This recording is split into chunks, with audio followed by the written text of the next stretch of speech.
اغلب الاطفال وقتها بيتهدر على الجيمز او الفيديوز، مع اننا لو زرعنا سلوك جديد في الطفل يقدر ان هو يكون كونكتد معاه ويحبه، هيبتدي السلوك السلبي بالتدريج يختفي. عشان كده مهم في وقت الصيف ان احنا نركز مع اطفالنا على فكره البرمجه ونعلمهم البروجرامينج بطريقه تكون سليمه، وبدل ما يكونوا وقتهم بيتهدر على فكره الجيمز او الفيديوز، هتلاقي ان وقتهم بيتم استثماره بافضل شكل ويبتدوا ان هم يبرمجوا الجيمز او موبايل ابلكيشن. في دفعه الصيف في 3 سي هنحط طفلك على الطريق، وهيكون الصيف ده هو طرف الخيط للمستقبل لابنك، لانه هيتعلم البرمجه وهيدرس التخصص اللي بيحبه بعد دراسته للاساسيات بشكل يكون قوي وسليم. في 3 سي بنقدم استراتيجيه متكامله مش مجرد كورس، بتكون متقسمه لكوارترز، كل كوارتر 3 شهور الطفل بيقدر ان هو يحقق فيه نتيجه وفاليو من مراحل البرمجه. عشان كده في دفعه الصيف في 3 سي هنكون طرف الخيط اللي بيبدا يحط طفلك على طريق للمستقبل، اللي من خلاله هيقدر ان هو يطبق عملي وفي نفس الوقت يكون مستمتع ومستفيد وبيتعلم مهارات مهمه جدا في الديجيتال ترانسفورميشن، زي ان هو يكتسب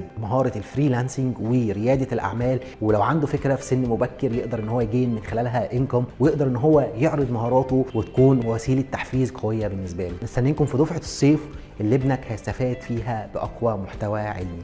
شكرا لكم.